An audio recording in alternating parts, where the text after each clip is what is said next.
Quelle est la meilleure Bible en français?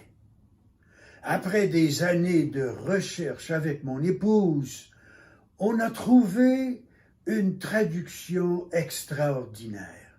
C'est la version de Lausanne. Laissez-moi vous expliquer en peu de mots. Vers le milieu du 18e siècle, il y a eu un réveil religieux en Allemagne.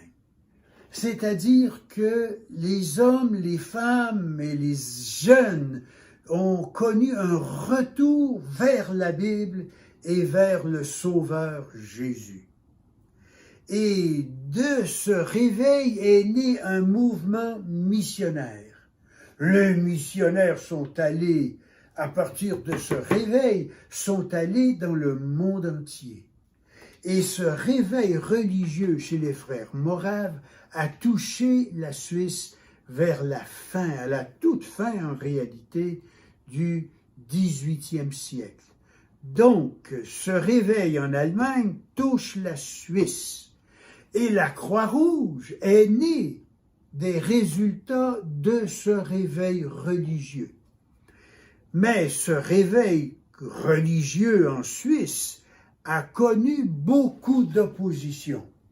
Je vais vous dire pourquoi. D'après toutes les recherches et la documentation que j'ai, il y avait en Suisse, au XIXe siècle, une église qui était une église de l'État.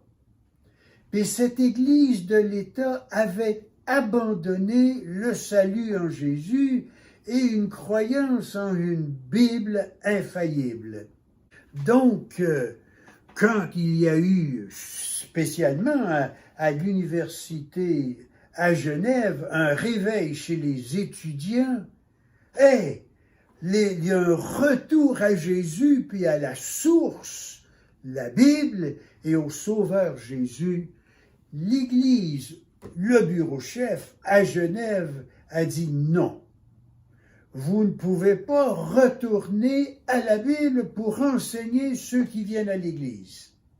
Si un nouveau vient à l'Église, vous êtes obligé de prendre le catéchisme.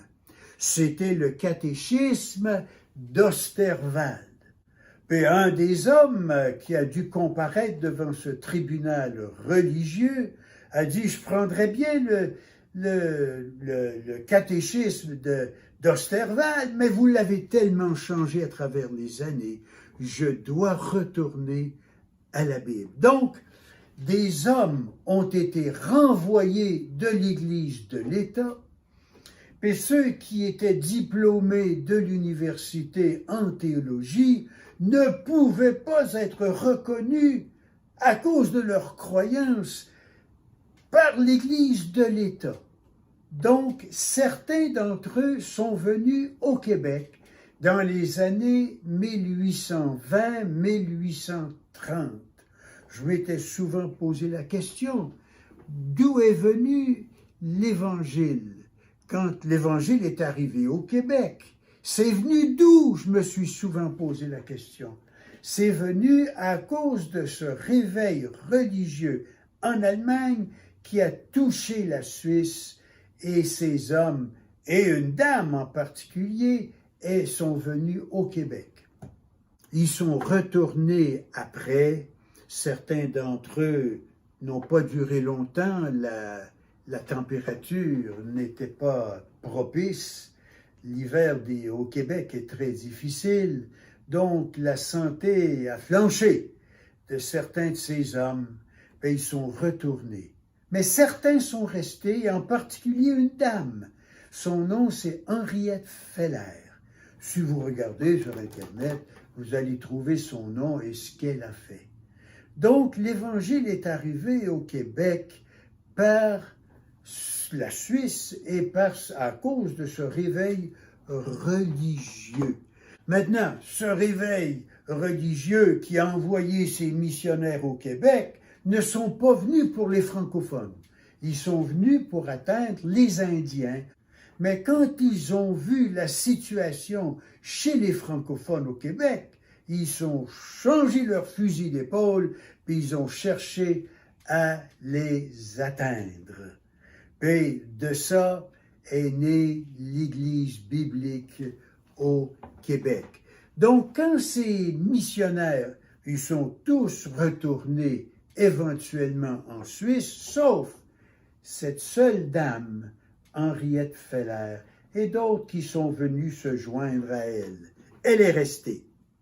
Donc, ils sont retournés en Suisse, ces hommes, ils se sont joints à d'autres hommes, nés de nouveau par ce réveil religieux des frères moraves, et une trentaine d'hommes se sont mis ensemble, des érudits, des pasteurs, des hommes capables, connaissants, et ils se sont mis ensemble et ont dit, on va produire une Bible pour le peuple.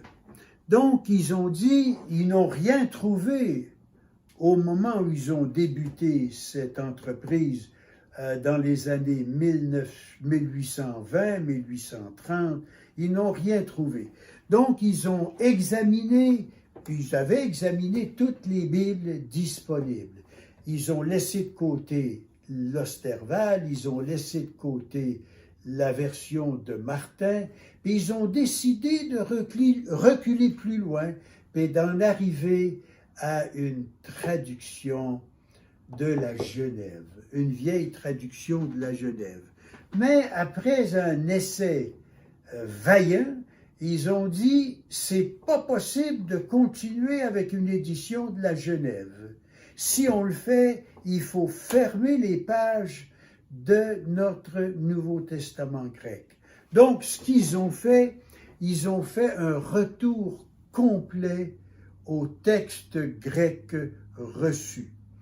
Ils ont sauté par-dessus parce que dans nos traductions du temps, il y avait beaucoup de mots, et encore aujourd'hui, qui ne viennent pas du grec, mais viennent du latin. Donc, ils ont décidé, non, le latin, c'est fini, on retourne à la source, au texte grec. Donc, les apôtres ne sont plus des apôtres, ce sont des envoyés. La résurrection est devenue maintenant un retour à la vie. L'évangile n'est plus l'évangile, c'est la bonne nouvelle. L'Église n'est plus une Église, c'est maintenant une assemblée. Donc, c'est une traduction que j'ai lue, et une traduction extraordinaire. Puis, mais il y avait un problème. La conclusion des experts de ce temps était que oui, c'était une traduction juste, mais elle n'était pas lisible. Donc, il y a plusieurs années, on a entrepris de faire une révision de la Bible de Lausanne, la mettre encore plus juste et la rendre lisible pour la population d'aujourd'hui. Donc, dans les prochaines vidéos, je vais vous montrer des exemples de cette révision de la Lausanne. À la prochaine.